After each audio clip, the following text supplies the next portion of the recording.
Bien, ok. Muy buenas tardes a todas las personas que ya se están conectando y se conectarán muchos más. Vamos a comenzar esta videoconferencia con un invitado especial, ¿sí? Que tenemos directamente desde Miami, un amigo nuestro, el señor Amaury Hernández, que hoy nos acompaña. Vamos a hablar un poquito acerca de, de cómo es trabajar en esta primera línea en pandemia desde Miami. Él nos estará contando un poco la experiencia y vamos a centrarnos también en hablar acerca de Kawasaki, el síndrome inflamatorio en la población pediátrica. Él nos estará contando ya que se desempeña en el manejo directamente de esta población.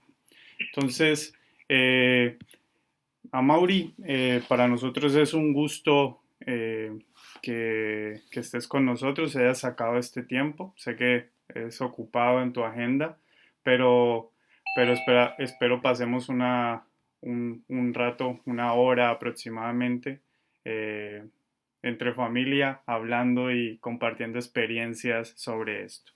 Ya para darte paso y que la gente que se va conectando se pregunta quién es Amaury Hernández, me gustaría que tú mismo te presentes, nos cuentes un poquito quién eres, cuál es tu historia, cómo llegaste a Miami, dónde naciste, cuál es tu recorrido profesional. Pues primero, antes de comenzar eso, quiero darte las gracias eh, por, por la oportunidad de compartir nuevamente contigo, con la gente de Omega Capacitaciones, los amigos que estoy viendo, Edison, que lo veo de ahí, Paola, que está por allá también, este, y todas las personas que se han unido. Como muy bien mencionaste, yo soy de Puerto Rico, no sé si lo mismo, pero soy de Puerto Rico. Nací en Puerto Rico. eh, Estudié en los Estados Unidos y regresé a Puerto Rico después de mis años de universidad. Hice una licenciatura en paramedicina o en sistemas de emergencias hospitalarios en Massachusetts en los años 90, y regresé a Puerto Rico luego de hacer mis estudios universitarios y de también practicar la profesión de paramédico en lo que es el concepto del paramédico en los Estados Unidos. Regresé a Puerto Rico y estuve más de 20 años en Puerto Rico desempeñándome en diferentes facetas del cuidado prehospitalario, en educación, en transporte aéreo, en transporte terrestre de cuidado crítico, en manejo prehospitalario de emergencia, como hace, por ejemplo, el SAMU en Santiago. Y también tuve la oportunidad de dirigir el sistema de Puerto Rico, el Sistema Nacional de Asistencia Prehospitalaria en Puerto Rico. Y luego de muchos años en Puerto Rico, pues mi esposa y yo, después que Puerto Rico fue azotado por el huracán María en el año 2017, decidimos mudarnos al área de Miami. eh, y ahí fue que comencé a trabajar donde actualmente me desempeño. Trabajo como paramédico de vuelo y cuidado crítico en el Hospital de Niños de Miami, que así era como originalmente se conocía el hospital. Ahora es el Nicholas Children's Hospital, por una fundación de un deportista muy famoso que es de los Estados Unidos, que adoptó el hospital hace unos cuantos años, y el nombre de la institución cambió. Pero nosotros somos el hospital de niños más importante del sur de la Florida. Y es un hospital de niños, o sea, completamente independiente. No es, hay otros hospitales que tienen un ala tal vez o una torre, que es la torre pediátrica, y nosotros solamente somos un hospital de niños. Y somos un hospital subespecializado y que tenemos básicamente todas las subespecialidades de la pediatría, las tenemos allí. Y tenemos muchos programas que están entre los mejores de los Estados Unidos. Y una de las particularidades del hospital es que el hospital tiene su propio programa de transporte. Y cuando hablo del programa de transporte es que pues tiene un departamento completo que tiene sus propias ambulancias terrestres y tiene sus propios helicópteros. Y nosotros, como el hospital es un hospital especializado, pues recibimos muchos pacientes que vienen hasta nuestras unidades de cuidado intensivo a, a recibir tratamiento que no hay disponible en otros hospitales, y entonces el departamento nuestro se encarga de ir a buscar esos pacientes y muchos de ellos están críticamente enfermos y nosotros pues tenemos la capacidad de mantener ese nivel de cuidado crítico que el paciente ya está recibiendo o requiere para poder ser trasladado de la manera más estable posible y lo transportamos entonces y lo llevamos a nuestro hospital. También vamos, no tenemos nuestros propios aviones, cuando hacemos vuelos internacionales alquilamos los aviones y entonces, pero también hacemos vuelos internacionales y vamos al Caribe, vamos a países hermanos en Centroamérica y en Sudamérica. Y a eso me dedico. Llevo practicando la profesión, ya este año son como unos 27, 28 años. En la educación también llevo unos 27 años también, entre cursos de la AJA, del American Heart, entre cursos de NAEMT, como el PHTLS, el AMLS, el EPC, que tuve la oportunidad y el honor de compartir con ustedes allá con Omega Capacitaciones en un programa de EPC. Y a eso me dedico, y ahora también estoy volando en otro programa, y ese programa es un programa también aeromédico en una ciudad más al norte, en el estado de la Florida, sería la Florida Central más o menos. Y ahí hago un trabajo un poquito distinto al que hago en LifeFlight, porque en LifeFlight solamente hacemos transporte interhospitalario, o sea, de hospital a hospital.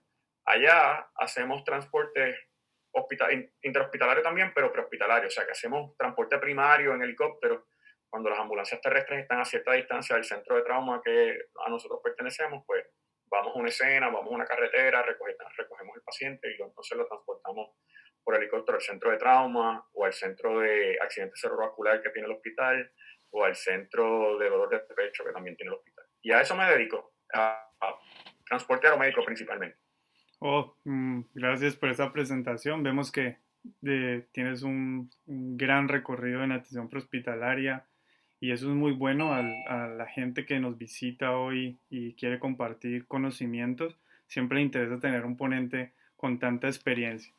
Amaury, cuéntanos un poquito en este momento cómo es vivir la pandemia del COVID-19 en un país de los más afectados del mundo y en especialmente cómo es vivir en Miami esta pandemia. Pues mira, esto ha cambiado la vida de todo el mundo, y no solamente en Miami, en Estados Unidos, ha cambiado la vida de todo el mundo.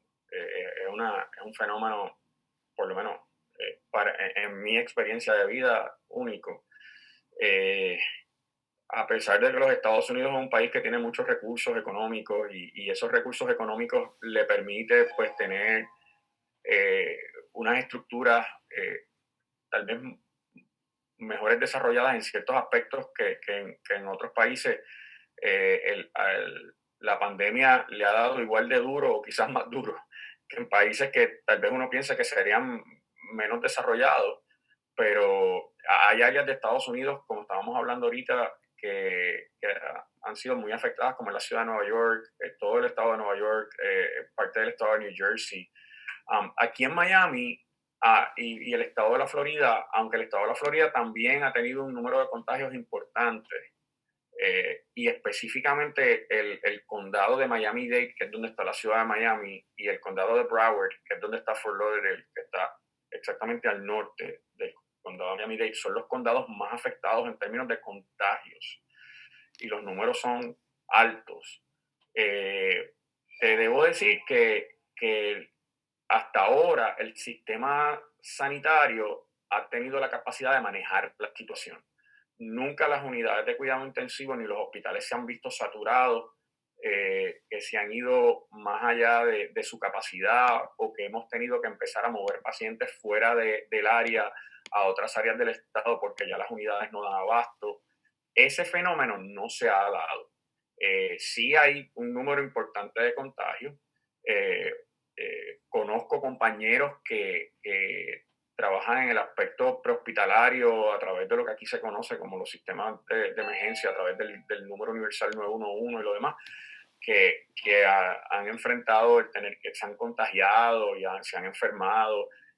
Han habido muertes como en todos lugares, pero, pero el sistema hasta ahora ha tenido la capacidad de poderlo manejar.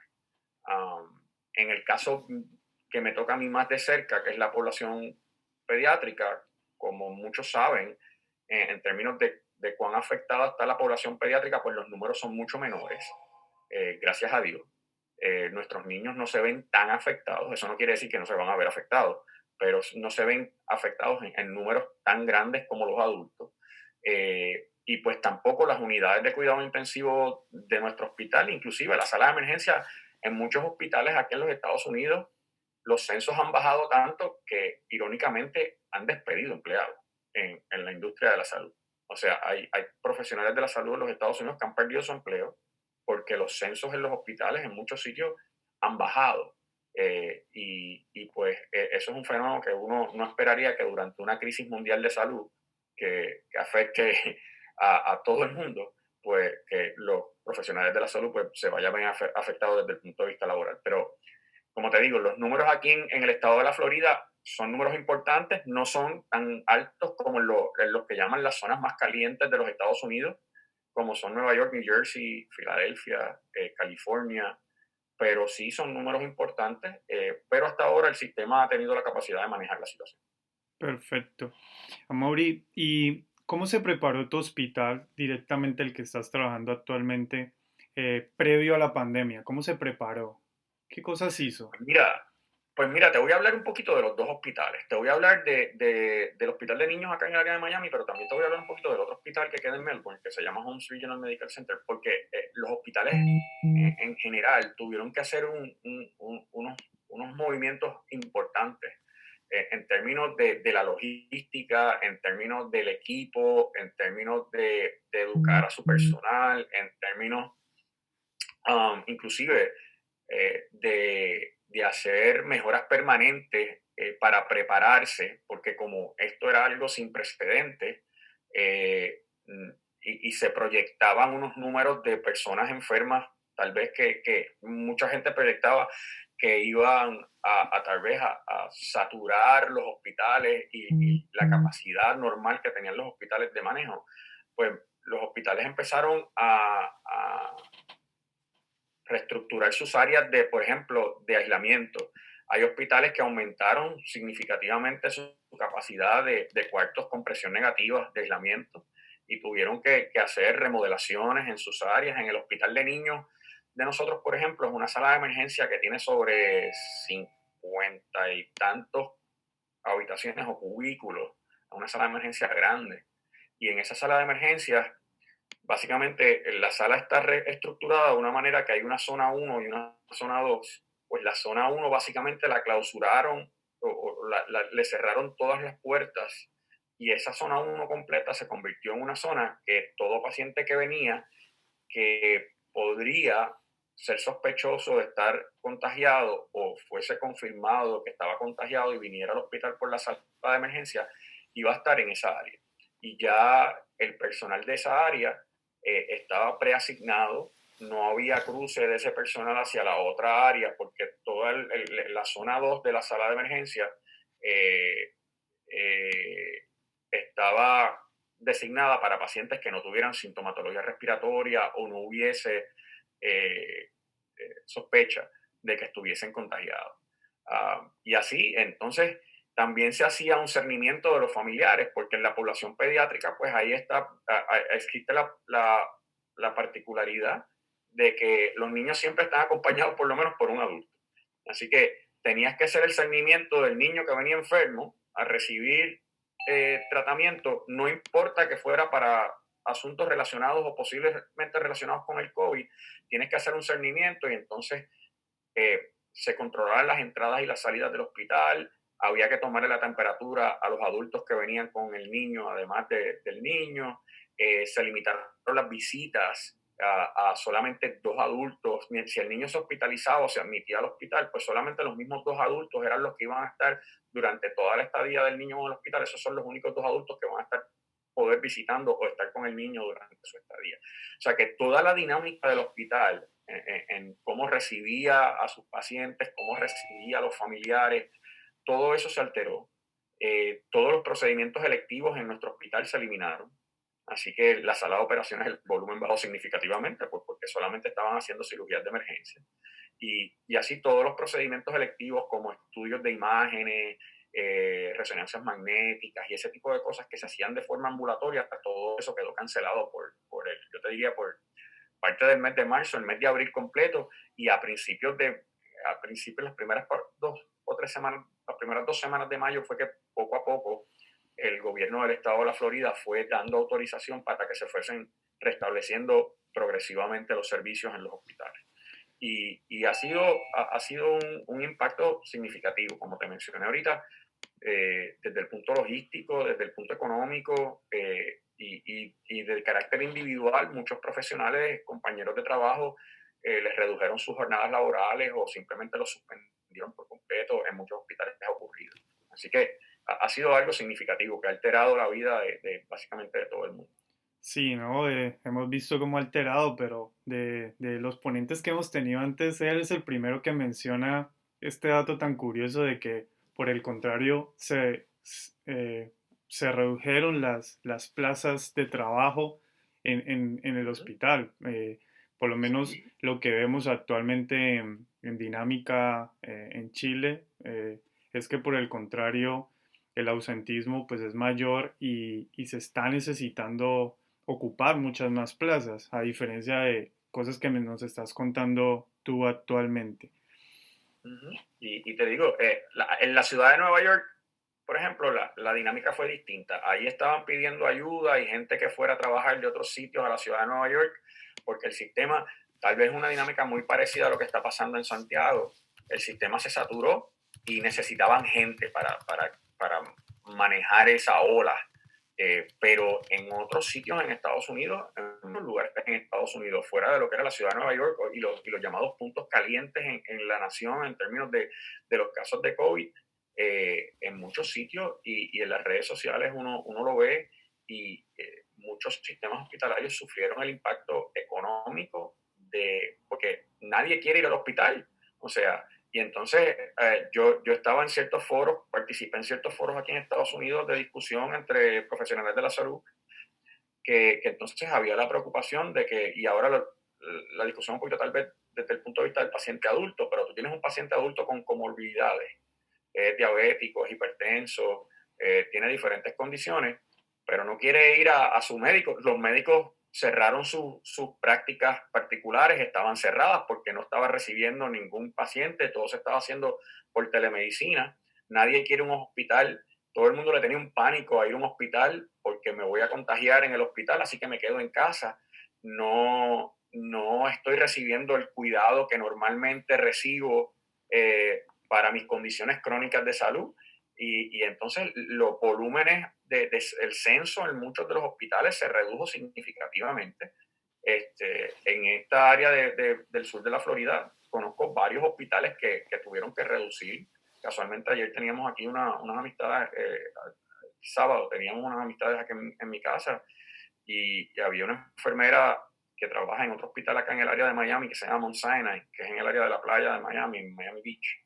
Y me estaba comentando cómo, y eso es un hospital primordialmente de adultos, cómo en el hospital de ella han reducido personal.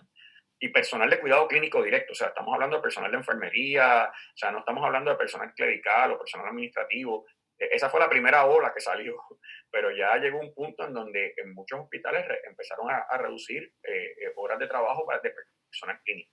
En mi hospital en particular, por ejemplo, acá usualmente se estila en los hospitales que un personal que trabaja a tiempo completo en un hospital hace 3 turnos de 12 horas a la semana.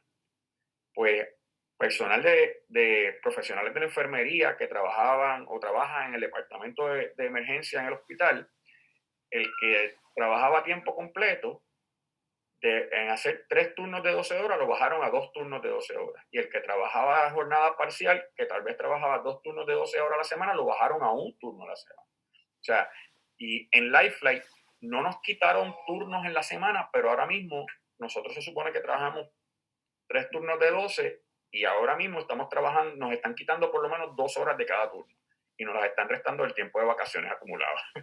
Para que tengas una idea de cuál ha sido la dinámica acá en lugares fuera tal vez de como es la ciudad de Nueva York. Perfecto. Oye, Mauri, siempre le cuento a mis conocidos, mis amigos, que tienes unas ambulancias envidiables, son unas máquinas hermosas, el helicóptero que tienes es hermoso, el diseño, todo.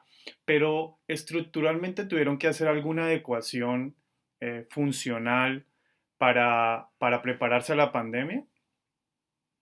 No, mira, estructuralmente no tuvimos que cambiar nada, fuera de que estábamos utilizando equipo de protección personal básicamente para todo, que a lo mejor en, antes de todo esto, pues no usábamos, solamente usábamos para ciertas situaciones particulares. Pues ahora el utilizar un respirador de partículas N95 se ha convertido en el día a día. Y ese tipo de cosas. Sí, la desinfección luego del transporte y la decontaminación de los equipos y el área de trabajo donde está el paciente, y pues tratar de minimizar procedimientos que aerolicen partículas y ese tipo de cosas se ha incluido dentro de los protocolos. Y cada vez que se transporta a un paciente sospechoso o confirmado de COVID, pues entonces esa unidad hay que descontaminarla antes de volverla a poner en servicio.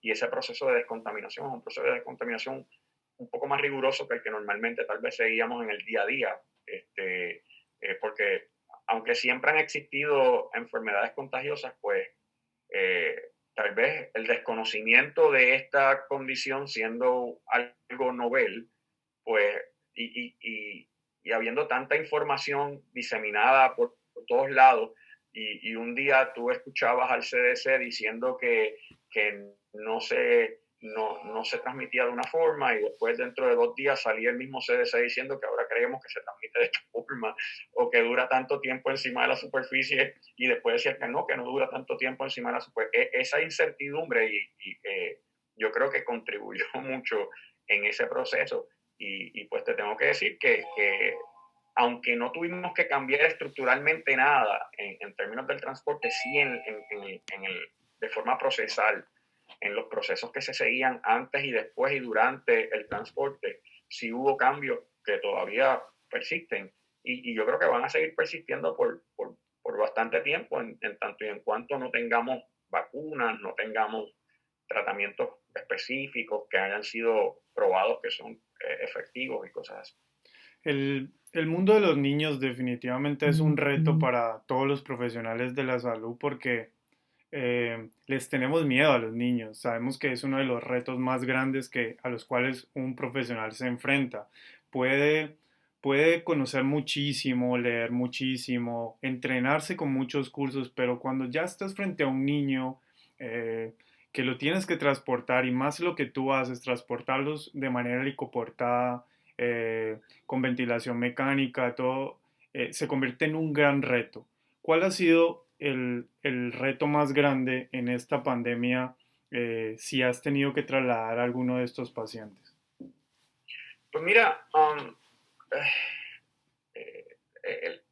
el reto de la población pediátrica, yo soy paramédico, y me voy a poner mi ejemplo. La formación del paramédico tiene una parte de pediatría limitada. Y entonces, cuando tú entras al mundo del manejo de emergencias prehospitalarias, pues el mayor volumen de los pacientes que tú manejas son adultos. Y llega un momento que tú te entrenaste para eso y empezaste a ejercer tu profesión, y como el mayor volumen es el paciente adulto, pues te familiarizas con ese paciente, te sientes cómodo entre las situaciones que te van a presentar. Y por eso es que yo creo que la pediatría le causa tanto estrés a mucha gente. Eh, Cuando tienes la oportunidad de hacerlo continuamente y te expones a muchas situaciones con esa población y aprendes a conocer cómo se comportan, cómo manifiestan sus problemas, su dolor, sus condiciones de salud, cómo responden a los tratamientos, qué funciona, qué no funciona, pues llegas a un momento en que te sientes cómodo, como te sentías como cuando tratabas los adultos. Y, y en términos de pacientes específicamente de COVID, yo personalmente he transportado sospechosos, por ejemplo, van a un hospital comunitario con 2 días de fiebre, le diagnostican una pulmonía, y ahora lo van a mandar al hospital de niños porque va con una pulmonía sospechoso a COVID. Pues realmente, creo que hemos transportado desde que empezó esto un solo paciente pediátrico que desarrolló síndrome ARDS, síndrome respiratorio agudo, eh, que lo transportamos a la unidad de cuidado intensivo. La población pediátrica, gracias a Dios, se ha visto mucho menos afectada. Y como los números son menos, pues por lo tanto el número de esos enfermos que va a necesitar cuidado intensivo es aún menos.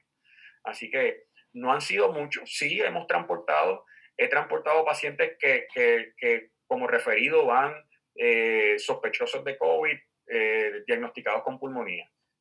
Pues entonces en ese paciente, por ejemplo, tratamos, si tiene broncoespasmo, o sea, tiene que ser que necesite un tratamiento por inhalación, o sea, que sea absolutamente necesario, porque si no, no le voy a poner un tratamiento por inhalación en la parte de atrás de la ambulancia, porque la circulación de aire en la ambulancia, en el helicóptero, donde sea, es mala, y entonces estás aerolizando mucho con el tratamiento por inhalación, y no queremos entonces exponer a todo el mundo en eso.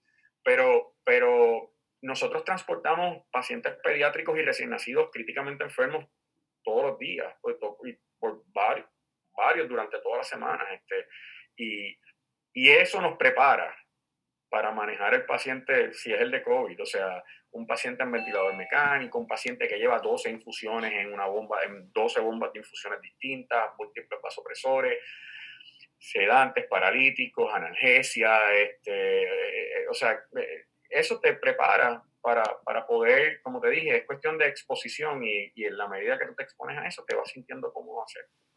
Bien, muchas gracias. Bueno, cuando te contacté y comenzamos a hablar de esto, te dije, ¿de cuál es el mejor tema para hablar? Y me dijiste, hablemos de Kawasaki, del síndrome inflamatorio en la población pediátrica. Así que muchas personas que están conectadas no solo por conocerte, sino para conocer un poco más de esto. Así que entremos de lleno a este tema. Cuando me contaste me puse a leer, ¿sabes? Dije, este no es mi Ah, tema, hay que leer, empecé a profundizar y es interesantísimo lo que creo que nos tienes que hablar. Así que sí, te doy paso, quieres hablar, compartir pantalla, siéntete libre, lo que tú quieras hacer.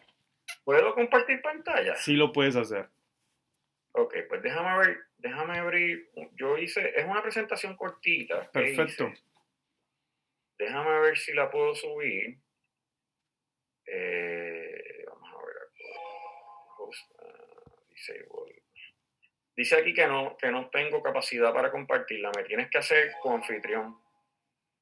Aquí ya, creo que ya lo puedes hacer. Déjame ver. Ok, entonces, déjame ver si puedo subir esto. Share. No, esto no es. Por favor, disculpen un momentito que estoy Tranquilo. tratando de ver la pantalla. Sí, No, me la ven a mí. vemos, solo dale iniciar presentación en la parte de abajo y estamos Ok, listos. estamos ahí. ¿Lo ven ahí bien? 100%, ya estamos ok. Puedes comenzar. Ok. Pues miren, vamos a hablar un poquito, y esta presentación, se lo juro que va a ser cortita. Es síndrome inflamatorio multisistémico en niños asociado al COVID-19. Y yo, obviamente, yo no soy médico, yo soy paramédico, o sea, ya eso lo habíamos discutido. Así que a mí me gusta hacer las cosas desde la perspectiva que a mí me compete, ¿no? Y que yo me siento cómodo presentando. Y esto lo voy a hacer desde la perspectiva del profesional de transporte médico, porque sé que muchos de los compañeros van a ir, y me estaba hablando que están yendo a los hospitales y están transportando pacientes desde Santiago hacia otras provincias, porque ya Santiago se está viendo saturado en términos de su capacidad para manejar estos pacientes. ¿Y qué es el síndrome inflamatorio multisistémico en niños asociado a COVID-19? Miren, esto es algo que se empezó a reportar en algunos lugares en Estados Unidos, pero principalmente inicialmente en Gran Bretaña. Empezaron a reportar la incidencia de casos de niños que estaban presentando síntomas parecidos a lo que es la enfermedad Kawasaki, ¿ok? Y empezaron a darse cuenta que esto estaba ocurriendo en la población pediátrica. No es hasta el 15 de mayo que la Organización Mundial de la Salud y el CDC de los Estados Unidos enviaron boletines a los profesionales médicos de que estuvieran pendientes sobre este nuevo fenómeno. Así que es algo que no lleva ni un mes en el proceso y que todavía se está recopilando información. Pero el síndrome inflamatorio multisistémico en niños, MIS-C por sus siglas en inglés, es una afección de salud nueva que se presenta en pacientes que han sido infectados por COVID-19. ¿Okay? Usualmente ya se han recuperado de la parte del COVID, de la parte respiratoria, pero entonces tienen esta respuesta inmunológica inflamatoria que afecta a varios órganos o sistemas en el cuerpo. Y el mismo, si se lee sobre la enfermedad de Kawasaki, que se llama Kawasaki porque el médico que primero la describió era un médico japonés de apellido Kawasaki, es una respuesta inflamatoria que no se conoce exactamente su origen, ¿okay? Pero que tiene esta particularidad de que es una afección, es una respuesta inmunológica del cuerpo que crea esta tormenta de citoquinas que corren por todo el cuerpo y empieza a crear esta respuesta inflamatoria, ¿okay? Generalizada. El problema con esta respuesta inflamatoria generalizada es que puede afectar órganos vitales. Y en el caso del Kawasaki en particular, el mayor número de la mortalidad mayor de pacientes pediátricos con el síndrome de Kawasaki es porque esta respuesta inflamatoria afecta específicamente el sistema cardiovascular. ¿Okay? Como dije, es similar a otras condiciones inflamatorias como es la enfermedad de Kawasaki, también lo que se conoce como el síndrome de shock tóxico. ¿Cuáles son los síntomas y signos más comunes? El primero es la fiebre y la enfermedad de Kawasaki es una fiebre relativamente alta con un tiempo de evolución de mayor de 4 o 5 días. No es una fiebre que resuelve en 1 o 2 días, usualmente tiene más de 5 o más días de evolución. Los niños muestran irritabilidad, pueden presentar síntomas o sintomatología gastrointestinal como diarrea, vómito, dolor abdominal, erupciones en la piel, especialmente en el área del tronco, como petequias y ese tipo de cosas. ¿Okay? Conjuntivitis, pobre apetito, inflamación y enrojecimiento de los labios y de la lengua. Si buscamos en la literatura, una de las particularidades de la enfermedad de Kawasaki es que los labios se ponen color rojo vivo y la lengua se pone bien roja y la describen como si fuera una fresa. ¿Okay? Y los labios también se cuartean, hay cuartación, se cuartean los labios. ¿Okay? Y puede haber inflamación en manos y pies y articulaciones y dolor en esas áreas. ¿Okay?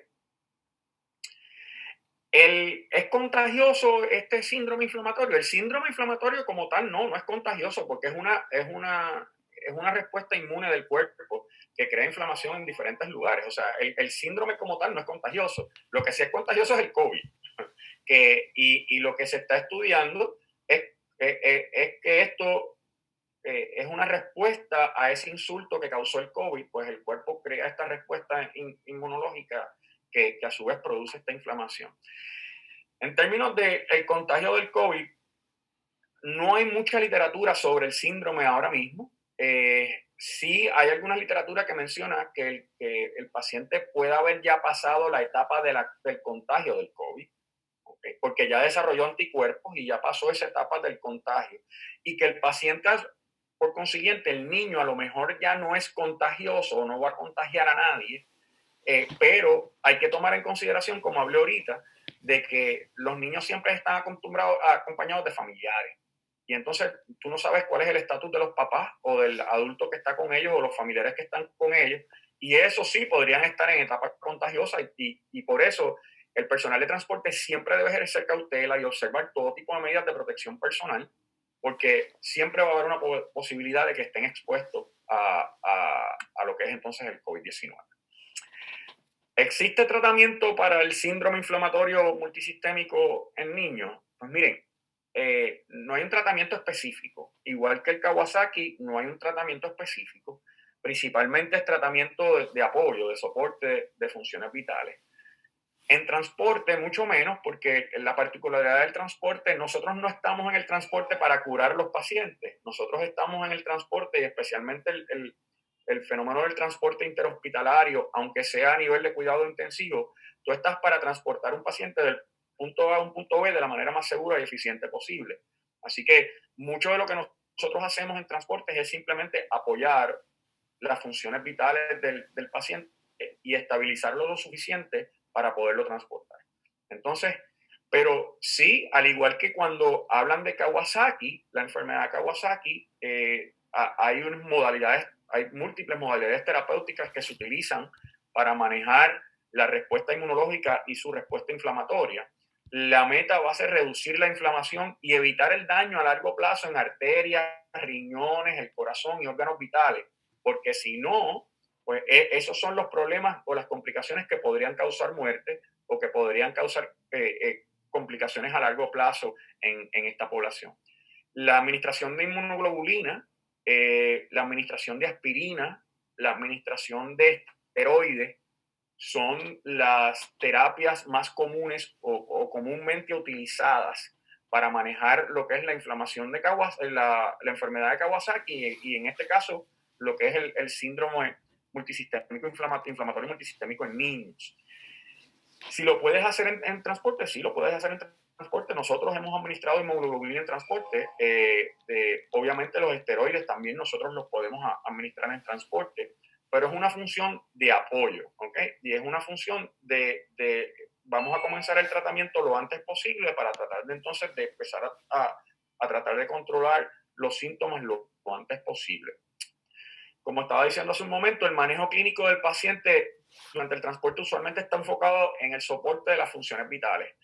Estos pacientes, los más críticamente enfermos que la literatura describe, son pacientes que desarrollan o shock cardiogénico o shock distributivo, parecido a lo que es un shock séptico, porque la permeabilidad de los vasos sanguíneos aumenta y entonces empieza a haber la redistribución del líquido del espacio intravascular a un tercer espacio o fuera del sistema vascular. ¿Okay?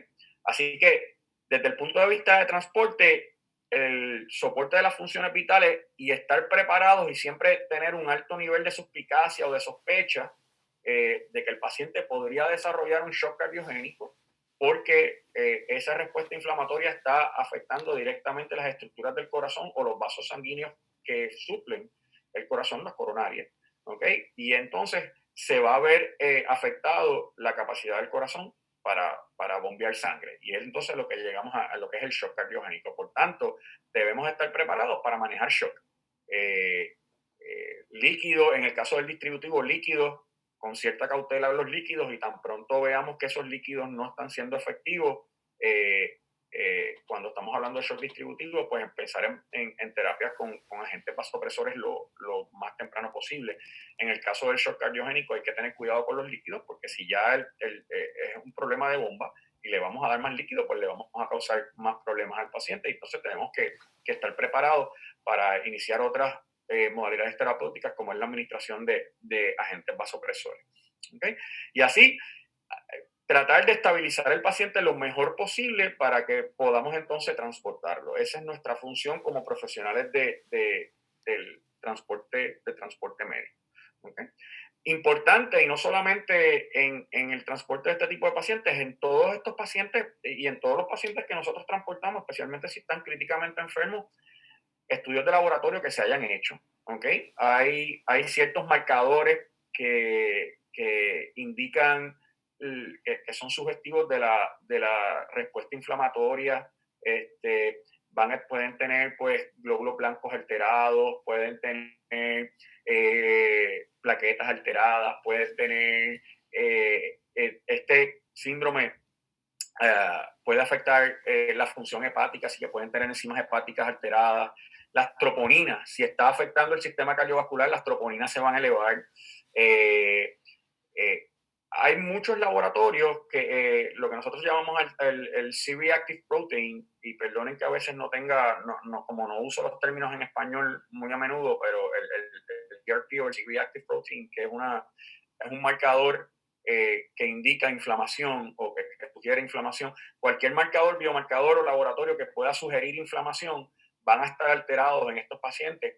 Y antes de recuerden que muchas veces cuando ustedes van a buscar estos pacientes, o en el caso de nosotros nos pasa mucho, si vamos a buscar un paciente críticamente enfermo a un hospital comunitario que no está acostumbrado a manejar estos pacientes pediátricos críticamente enfermos, pues no están acostumbrados a buscar muchas de estas cosas. Y tienes que entonces, si tú eres el que lo vas a hacer y eres el que lo haces constantemente, debes tener este alto nivel de sospecha y suspicacia, buscar laboratorios, buscar la más información, imágenes.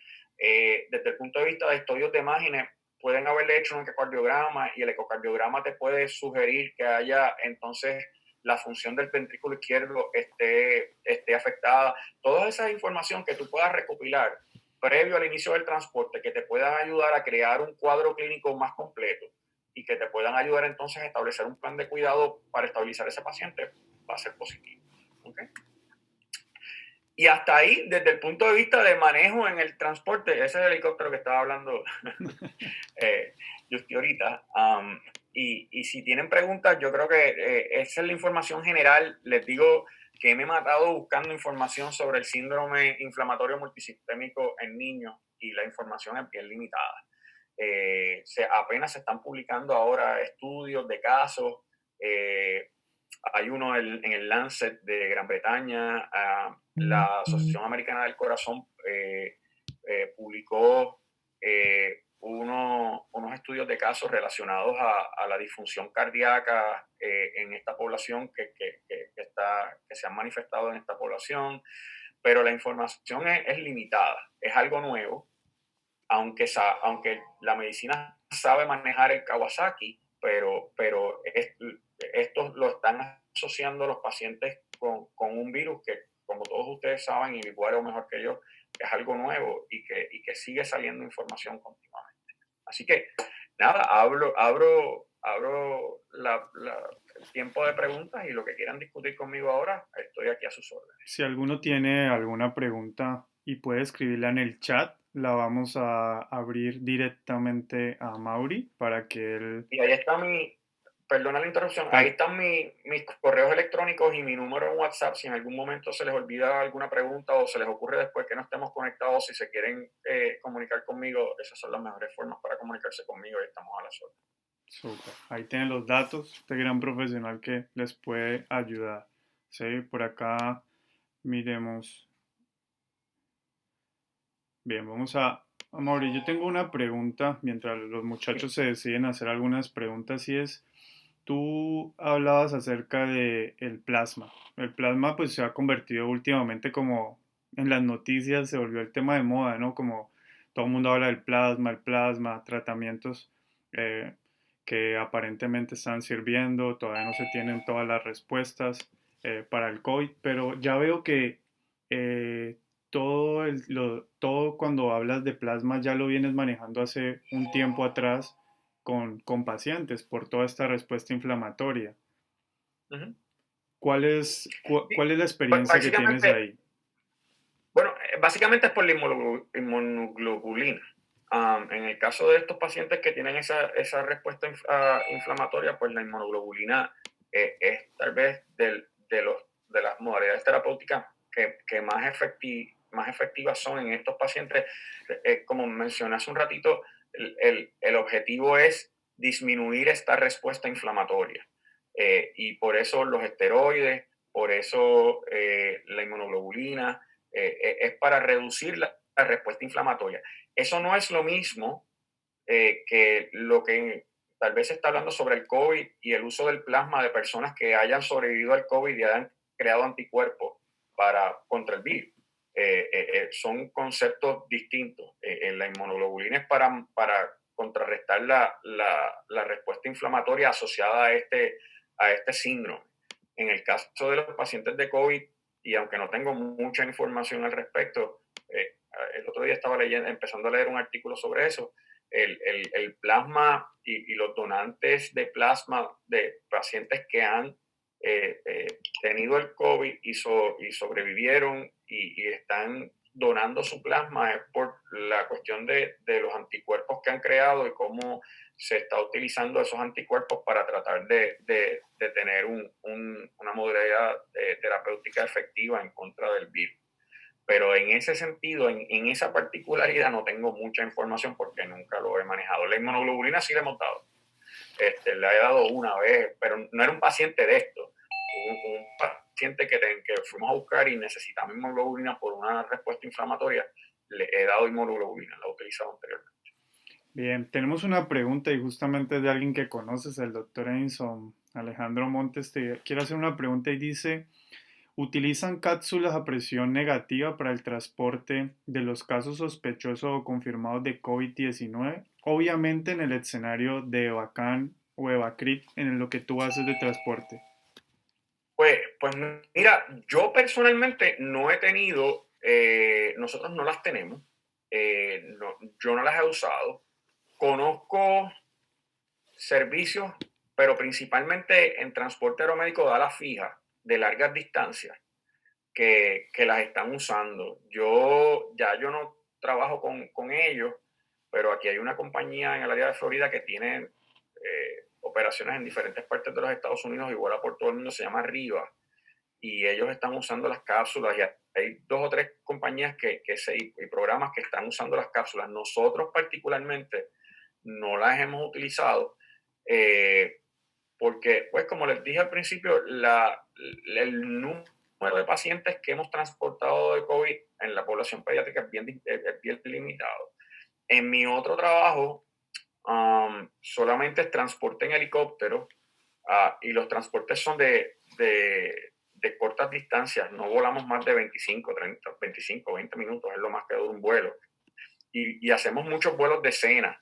Y obviamente el vuelo de cena tiene la particularidad que tú no sabes si el paciente tiene COVID o no. Así que básicamente nos protegemos para todos los vuelos, todos los casos usamos un N95 y después le contaminamos todo el helicóptero porque hacemos mucho paciente de trauma, hacemos mucho paciente de accidentes cerebrovasculares, hacemos pacientes de STEMI, cosas así, pero no he tenido la oportunidad de transportar con una cámara de aislamiento para el transporte. Bien, muchas gracias. Por acá tenemos otra pregunta de otra amiga, de Paola, la cual nos dice, ¿cuál es la razón ¿cuál es la razón por qué el COVID no afecta, el Kawasaki no afecta a los adultos? Pues Así, mira, ahora muchos saludos. Yo tengo la misma pregunta porque la literatura solamente dice que es más prevalente en niños, no dice que no puede afectar a los adultos.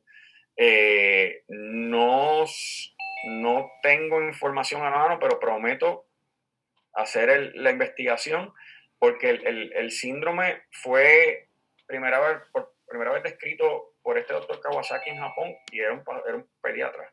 Eh, este, eh, pero la literatura en la búsqueda de literatura que hice no excluye que pueda afectar a la población adulta, pero sí menciona que obviamente es mucho más prevalente en la población pediátrica. También en la literatura que uno lee actualmente de lo que está surgiendo ahora mismo, en todos lados menciona o hace mención de que no se sabe el origen del Kawasaki tampoco. O sea, es una respuesta inflamatoria del sistema, originada por el sistema inmunológico, pero no han